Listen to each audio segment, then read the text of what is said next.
So Illuminate is actually formed at the nexus of three really interesting trends in the industry. The growth and adoption of cloud computing, which is really reaching a tipping point today. The inherent capital efficiency of cloud computing companies who leverage the open source technologies and new business models actually to build extremely capital efficient companies, especially in the early days. And the unassailable and exciting growth in the scope and proportion of women in high tech. Back then, Illuminate was just a dream, and many of you in this room have actually helped to make it a reality. I'm extremely appreciative of that. Today, these realities include 5 outstanding investments in what are now called the Spotlight Fund of Illuminate Ventures.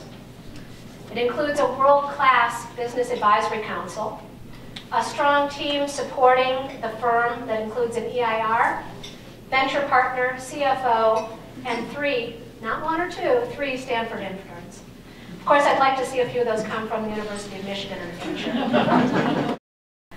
This one is from Bloomberg Business Week. Of course, I have to start with that because of our panel moderator. And the quote is, Amazon, Google, and Microsoft are now going up against the traditional infrastructure makers like IBM and HP, maybe not, as businesses move their most important work to cloud computing, profoundly changing how companies buy computer technology. According to The Economist, the rise of cloud computing is not just shifting the center of gravity, it is changing the nature of competition within the computer industry in its entirety.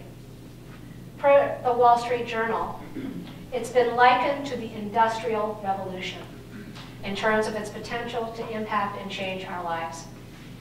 Goldman Sachs, another note to a colleague, interestingly, Goldman Sachs actually found that the macroeconomic downturn has likely accelerated software as a service and cloud adoption as customers are forced to look for lower cost solutions to their mission critical requirements.